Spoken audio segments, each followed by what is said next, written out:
Today we're going to talk about medical practitioners. Manya abantu abasinga mubadde mulaku mawulire anti abasawo tebatulabirira bulungi ate nabo bagamba nti tebabasasula ezimala katwagala tubabuuze your experience in hospital.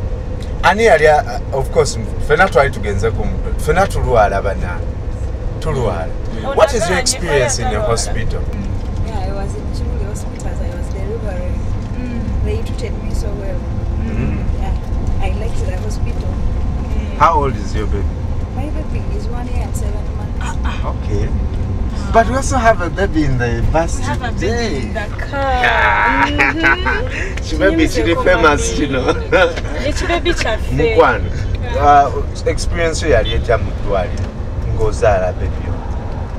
Yani erinnya lye by the Chigundu Sulai. Sudais. Bana. How was your experience?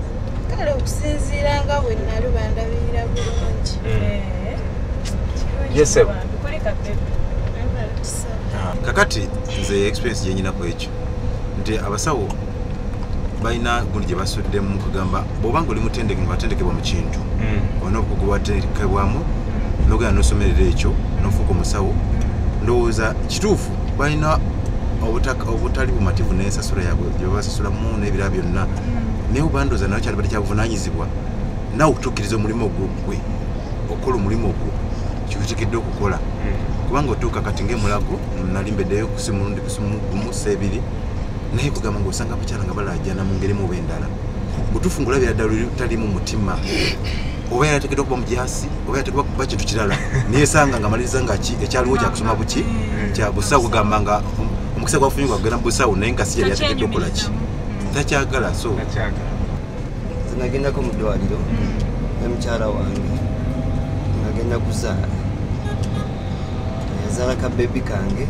twakazaalira mulago omukadde naye nga bagamba nti at least mulago omukadde is better than mulago omupya olw'ensonga era nze mulago omukadde bampisa bulungi tebampisa bubi naye bwe twaddayo there was a miscarriage. Okay. Was that the fault the of second child? Was that the fault of the doctors? No, just a miscarriage. Sorry. Automatically. Sorry. It's like we went in Mulago Mukade. Abasawo bekengera.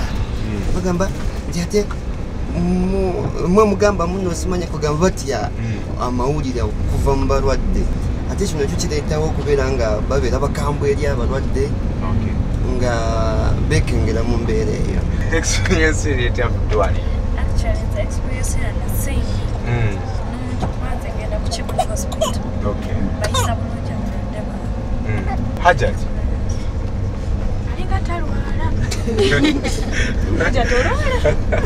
Hajat yaba musawo. Malwalira malwalira agafe no mbadde sigenda nnyo malwalira agamanene.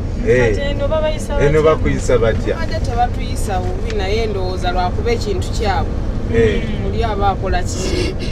Ekizibu ekitali nti mugali amalwaliro amanene aba akola kumusasula ono aba yeekolera bibi. Oli mu kumusasula olusi balwawo musasula byebizibu ebivaako abasawo tuyisa obubi.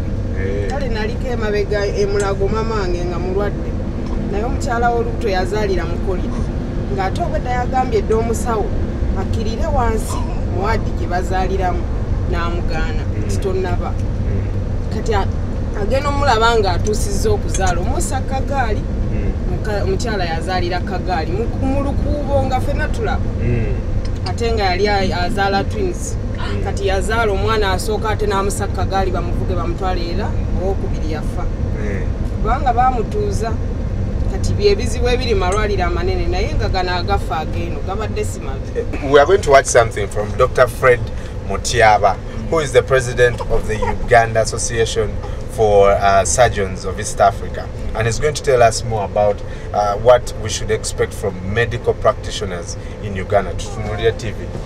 Welcome to the mini buzz. This is the mini buzz. Welcome to the mini buzz. This is the mini buzz. Welcome to the mini buzz. This is the mini buzz. Welcome to the mini buzz.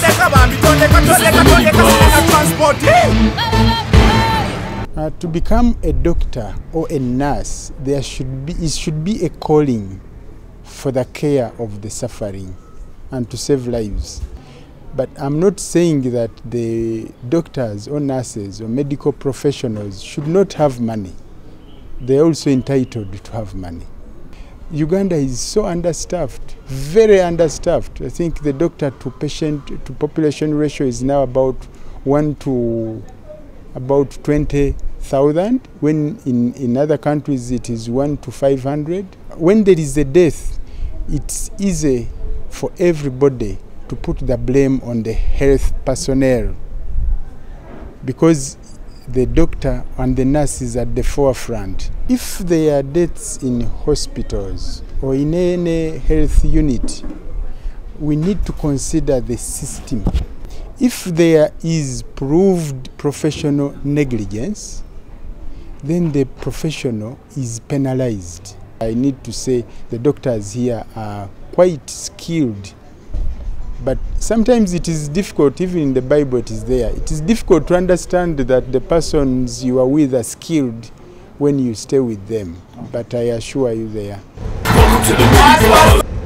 Dr. Mutiaba, a government, it's difficult to understand that the person you are with is skilled. Munoza abasawo baffe bamanyi kye bakola. Balina obukugu. We are not sure. And you cannot ask for let of professionalism. So kolete ebintu ondage ayingo oli mulwadde. Dr. Gament e Uganda omusawo omu ajjanjaba abantu emitwalo ebiri. Mu nsendalo omusawo omu ajjanjaba omwana wo osobola omugamba n'afuuka omusawo. Nze njagala afuuka omusawo kubanga there are many people dying. Banjagala asevinga hospital. Mukwano wotunuulira eddwaliro, for example, mulaba teri ddagala waba wakyafu, amasannyalaze gava nako mu ddwaliro eddene. Kintu ki kyolowooza nga okusinziira ku byetuwulira emulago abantu bafuddeko naye ngaemulago kale tetuganye eddwaliro ddene nti era ne bwolemererwa kugana abalwaliro olubaga bwawawwa era bamutwala mulago naye ng'ate mulago si ono mulago waffe eyaliwo mu kusooka. Mbadde ndi wano nga ndowooza nti omusawo waba omulimu gwe tagukoze ani gwe tuba tubulaminga, gavumenti oba omusawo? Kubanga omusawo agamba nti bana sibadde na ddagala tebadde kutunuula, ani gwe tuba tubulaminga? Gavumenti se. Lwaki? Ate kati eddagala ani alina okulimwa kati nga mu ddwaliro emulago ddwaliro lya gavumenti era gavumenti erina okusaayo eddagala abasawo ne basobola okulituwa n'okutujjanjaba obulungi. Naye ate bagamba nti gavumenti eteekayo eddagala abasawo ne balituwa. Ekyo nakyo gyekiri tukiwulira naye nga tetukirabangako. Tukiwulira nti balina klinikisi zaabwe naye nga kyekyo eddagala bulemu tukisa ku gavumenti. Yesebo. Kakati bw'abanga alemeredde okukola kyategedde okukola olw'okuba nti ebikozesebwa bitaliiwo kisobola okutegeerekeka. Naye bwe mbanga ntekedde okusobola okusasulayo ate aweddeka nirabika oba obugundi birabika then kisoomooza okutegeera kw'omuntu oba kifuna. So nagendako waliwo mu ddwaliro erimu mabega katonanyawo eddwaliro likabika ddeneko nengendayo nga naye tuteeka bebi kange nkatwalayo amasannyalaze gavuddeko omusayi bagumugyeko tangamba nali nkedde nnyo nga nyina okugenda okukola emirimu gyange tangamba nti amasannyalaze tegaliiko ne generator tekola ki teriiko tutuddeawo omukyalo mulala yasooka naga bannange yatabuka nnyo otegeera nti gunti kuli ki kyokka tutuddeawo tikuli masannyalaze generator teriiko naye tibatagamba natugamba naye omusayi go bali kutukoze ki bakutujjeko ne siri bazikoze ki bazikyajinze kati awo waliwo obuzibu mu kutegeerako omuntu. Ekisembayo Uganda nga bwetambula politikali. Yesebo. Okuwa omuntu just profession ey'obusawo era nayo banoonyaamu bwe bamanyi sijja batwala applications zaabwe nga basoma obusawo bategeera kye bakola ne baba muneki n'aba mu mirimu. Therefore embeera eyo ejja efunza abasawo ne babeera nga abategeera ennyo kye bakola tebabawaaki tebabawa mirimu. Olw'ensonga muno bawa baana wawulidde mwasoose nemwogera ku mafuta nemwogera ne ku kyekirala sagasaga zino eziriwo ennaku zino. Njukira bulungi natwala omwana wange erubaga bamukolako bulungi nnyo dokita yanyamba nnyo kya mutwala ali bubi nnyo tebalina kumala kumujja kumusale natwalira kutereevu muwooti naye babikolerako so abasawo abamu bambi bafaayo nnyo abasawo abamu bafaayo nnyo naye mu luvannyuma lw'okumala okusasula biiru eri nanyonya dokita oli yanyamba mu kusooka mbeeyo kyemuwa naye nga sikyamulaba tukirabye nti abasawo abamu bambi nkati naawe eka olaba ng'omuntu akoledde omulimu omulungi muweeyo singuzi wabula kati kubanga banaife n'embeera yaabwe tekimanyi nze rasirowooza oba ndigamba omwana wange afuuke musawo alina obuvunanyizibwa osobola okukolola emitwalo 5 mu 5 oba 6 tebabasasula emitwalo 5 mu 5 oba 6 sisuubira nti kati omuntu alina obuvunanyizibwa osobola ozikolera omwezi.